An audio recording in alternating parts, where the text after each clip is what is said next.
여러분 안녕하세요. 온라인 부모 교육에 함께한 여러분들을 진심으로 환영합니다. 금방 끝날 것 같았던 온라인 수업 이제 2학기에 접어들고 있습니다. 저도 두 아이와 함께 6개월 넘게 집콕 생활을 이어가고 있는데 정말 쉽지 않은 시간입니다. 여러분들도 그러시죠? 코로나 이후에 아이들과 함께 생활하면서 제 머릿속에 항상 떠올랐던 세 가지 고민이 하나 있는데요. 첫 번째는 오늘 뭐 먹지입니다.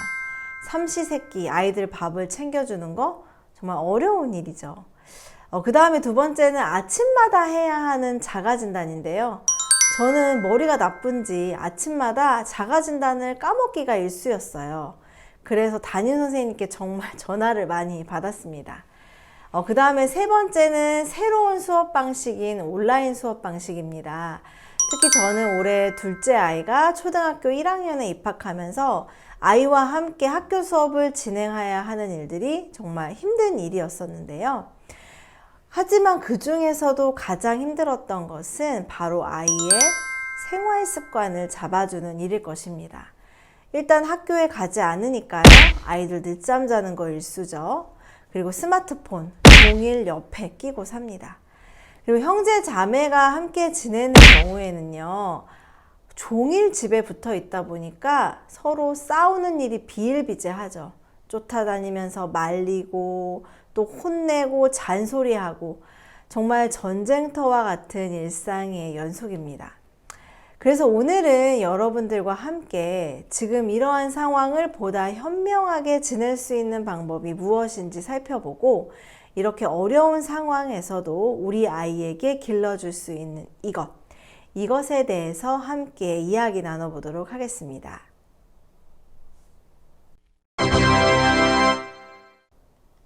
온라인 학습 원칙 세우기 첫 번째는 집에서 하는 수업이지만 온라인 클래스에 제 시간에 들어가고 수업을 받을 수 있도록 분위기를 조성하는 일입니다. 이게 가장 기본입니다. 이게 무너지면 온라인 수업 전체가 진행되기 어려울 수 있습니다. 아직 자녀가 초등학생이라면요, 부모님께서는 자녀의 온라인 수업을 꼼꼼하게 체크하실 필요가 있는데요. 숙제가 무엇인지, 지금 진도를 어디에 나가고 있는지 잘 살펴봐 주셔야 하는 거죠. 특히 이제 입학한 1학년의 경우는 더더욱 그렇습니다.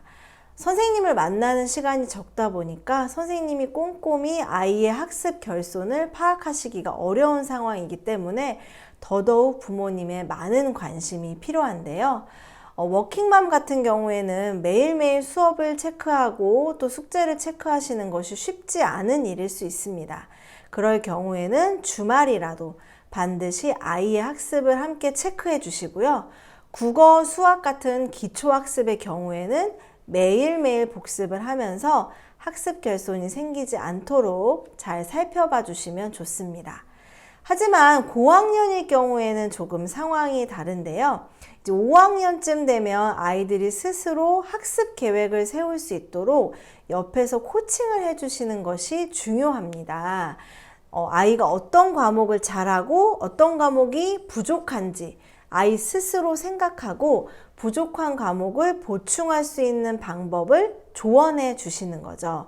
물론 학원을 가서 보충을 할 수 있는 방법도 있지만 아이가 앞으로 중학교, 고등학교에 가서도 공부를 스스로 하기 위해서는 자신의 공부하는 방법에 대한 고민이 필요하고요. 이것을 스스로 해결해 나갈 수 있는 연습을 지금부터 해 나가야 합니다. 그리고 온라인 수업 이외에도 아이와 함께 꾸준히 해주셔야 할 것이 하나 있는데요. 바로 독서입니다. 저는 평소에 아이들과 집 근처 도서관이나 학교 도서관을 이용해서 책을 많이 읽어왔는데요. 하지만 코로나로 인해서 이것도 여의치 않은 상황이 되어버렸습니다. 그래서 저는 전자도서관을 많이 이용하거나 아이들과 종종 서점 나들이를 하기도 하는데요. 아이들이 직접 자기가 읽고 싶어 하는 책을 고르는 재미가 쏠쏠하거든요. 부모님들 중에서는 좋은 책을 전집으로 구매하셔서 아이들에게 책을 읽히게도 하시는데요. 이것도 물론 좋은 방법이지만 아이들이 어른이 돼서도 꾸준히 책을 읽을 수 있는 습관을 기르기 위해서는 아이들이 직접 자신이 원하는 책을 고르고 또 구입하는 연습을 해보는 것도 중요하다고 할 수 있습니다.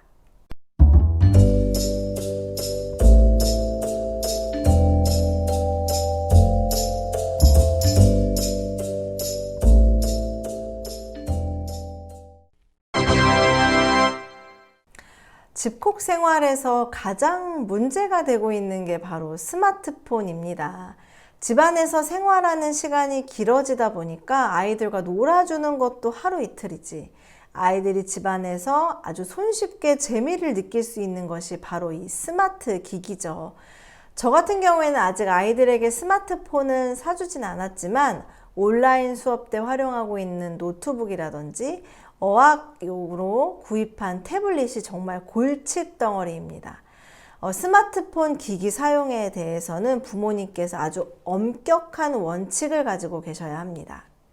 또 아이들이 잘못된 생활 패턴이 몸에 익어서 이제 오프라인 개학을 하고 나서도 학교 적응에 굉장히 힘들어 할 수 있죠. 그렇기 때문에 기본적인 생활 패턴을 몸에 익히고 실천하는 것이 아주 중요하다고 할 수 있는데요. 그래서 아이들과 함께 생활계획표 짜기는 필수입니다. 부모님께서 일방적으로 이렇게 해라 라고 스케줄을 짜 주시기보다는요. 아이들과 함께 대화하면서 시간표를 만들면 훨씬 좋겠죠. 또 시간표를 반드시 지키게 하는 것에 목적을 두시기보다는요.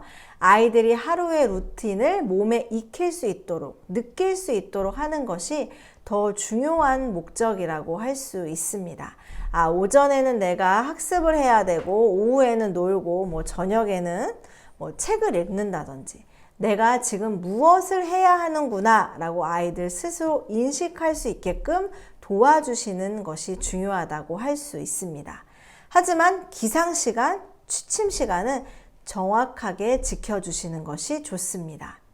저학년 때부터 이러한 습관을 들이면 고학년이 돼서도 아이들이 스스로 시간 관리를 하는데 큰 도움이 될 수 있습니다. 또 이렇게 아이들이 이 계획을 세워놓고 성실히 이행했을 경우에 아이들이 원하는 선물로 보상을 해주신다면 아이들이 계획을 세우고 실행하는데 훨씬 더 재미를 느낄 수 있을 것입니다.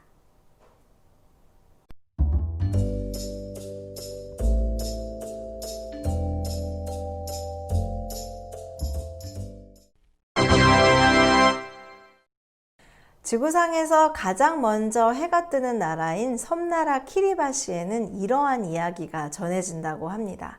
저녁에 해가 질 때 아이들이 엄마에게 울면서 엄마 어떻게 해가 바다에 빠졌어 어떻게 건져내지? 라고 말이죠.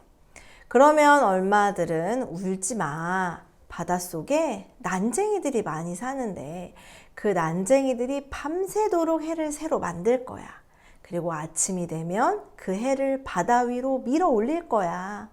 바닷물에 해가 하나도 젖지 않고 우리를 비춰줄 거니 너무 슬퍼하지 마 라고 이야기를 해준다고 합니다. 물론 난쟁이들이 해를 만들어서 바다 위로 밀어 올리는 것은 아니지만 해가 진다고 해서 해가 아예 사라지는 건 아니잖아요. 해가 다시 떠오르는 것을 믿기 때문에 해가 넘어갔다고 해서 영원히 빛은 끝났어 라고 생각하지 않습니다. 예상치 못한 코로나19 상황이 장기화되고 있고 이로 인해서 우리 삶에 정말 많은 문제들이 나타나고 있지만 이러한 상황 속에서도 키리바시의 엄마들처럼 아이들에게 관점을 전환해 볼 수 있는 기회를 주면 어떨까요?